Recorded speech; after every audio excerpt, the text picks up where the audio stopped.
Multi-table poker tournaments are a ton of fun. It's not a surprise that they've helped make poker so popular around the globe. The fields are so gigantic, though, you might be a little suspicious that just the luckiest player ends up winning. And while it is true that luck is required to make a final table and eventually pull down the win, skill does predominate in the long run. And to prove that, we'll take a look at the results of one of the most famous online MTT players. His name's Shaun Deeb. We'll look at his results by the numbers, and then we'll talk a little bit about why we think his results outperform expectations so dramatically. When we say Shaun Deeb is a good MTT player, we mean it. Between year 2007 and 2011, over a 4-year period, his total profit from playing MTTs online was $1.8 million. That's over $450,000 a year in profit just from online MTTs. So how does he do it? Well, one of his biggest secrets is he plays a very high volume, a lot of games. 20,413 MTTs. Now that stat comes from the 2 largest poker networks that he played on during that period, but it is almost every MTT he played. The average field size was 1,400 players. A very impressive field size to weave his way through, and the average buy-in was quite high too. He wasn't playing low-stakes games. On average, he was paying $135 to enter a 1,400-person MTT. So how did Shaun Deeb fare over this 4-year period? He cashed 13.5% of the time. You could consider par here 10% since most MTTs pay the top 10% of the field. So he's very impressively outperforming the expectation of cashing. He's a full 3.5% over par. How often does he make the final table? 2.3%. The final table is actually where Shaun Deeb and some other pros are most impressive. Once they get to the final table, they seem to dramatically outperform expectation. There are 9 players at the final table, of course, so you would expect someone to finish in the top 3 1/3 of the time that they get to the top 9. So in Shaun's case, 0.8% of the time. But he actually makes the top 3 a full 1% of the time. How about the win? You would expect the win 1/9 of the time. In Shaun's case, that would be 0.25% of the time. But Shaun wins a full 0.5% of his MTTs, double what you would expect. So something's going on here. Shaun Deeb just crushes the final table once he gets there. And why would this be? Let's think about it. This is, after all, the greatest source of his $1.8 million in profit. He's only cashing, moderately more than expectation. It's his final table performance where he's picking up most of his profit. A simple and fundamental reason why a good MTTer would outperform final tables is he or she arrives at the final table with a big stack. It might sound a little obvious, but it's critical. If you make the top 9 with more than 1/9 of the chips, you have a big edge. You're going to place higher than 9th, probably do pretty well in the tournament. So it's easier said than done, though. How do we get to that position as an MTT player? The secret probably lies in how you play the mid stages of the poker tournament. Let's draw a graph where the x-axis is your finishing place in the tournament. At the far right, we have first place, and then at the origin, we have you bust first in the entire field, and in between every other possible spot. We'll write a benchmark for a min cash and a benchmark for making the final table. Now, a normal poker player's results might look something like this.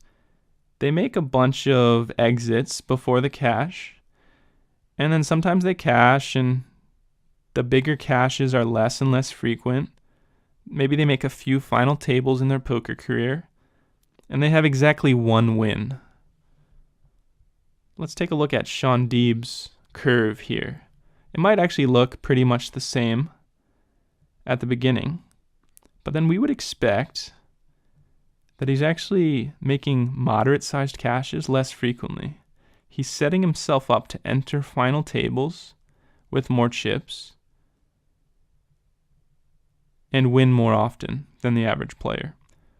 So somehow he's giving up value in the mid stages of the tournament, and in exchange getting this huge edge at the final table. What's likely going on with Sean as well as other pro MTTers is they're willing to take smaller edges than the average player in the mid stages. They're willing to take coin flips for their entire stack, push 60 versus 40 edges. They want a big stack as they get to the final 3 tables and then the final table to give themselves a chance to win, because after all, the payout structure is always top heavy. Most of the money is in the top 3 spots. The average amateur, of course, doesn't think that way and pays attention to the pay ladder and cares a lot about moving up slowly. They also don't appreciate the role that luck has in these middle stages of the tournament between the cash and the final table. They don't accept the reality that you do have to take a few coin flips and win them to put yourself in position to make a deep run. How else does Sean Deeb or another pro MTTer get such a big edge at the final table? Well, of course, they have more experience.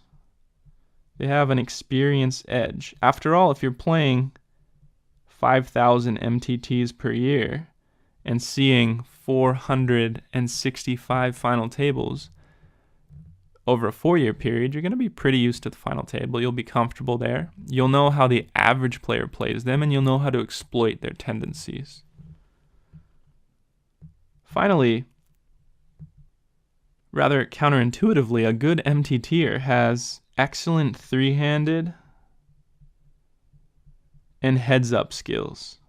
Like we said before, most of the money's concentrated in the top 3 spots, and the biggest pay jumps in the entire tournament are from 3 down to 2 and 2 down to 1. You'd much rather have great 3-handed and 2-handed skills than 7, 8, 6, 5, and 4-handed skills, because the money is so heavily weighted in the top 3 spots. Some other softer benefits that might help a great regular professional MTTer is image. If the average player at the table recognizes you're great, they're probably going to avoid you, not play back at you as much. You'd also have a benefit in sleep schedule.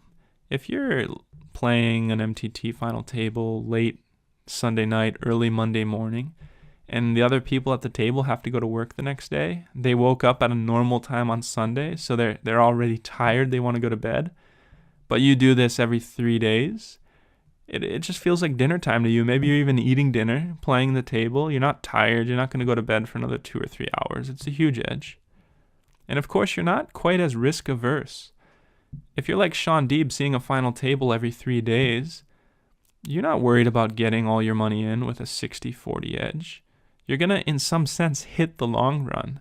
Whereas an amateur, this might be the only final table of his career, so he's going to be trying to move up the pay ladder. And of course, 3rd or 2nd place might be an entire year's salary for him.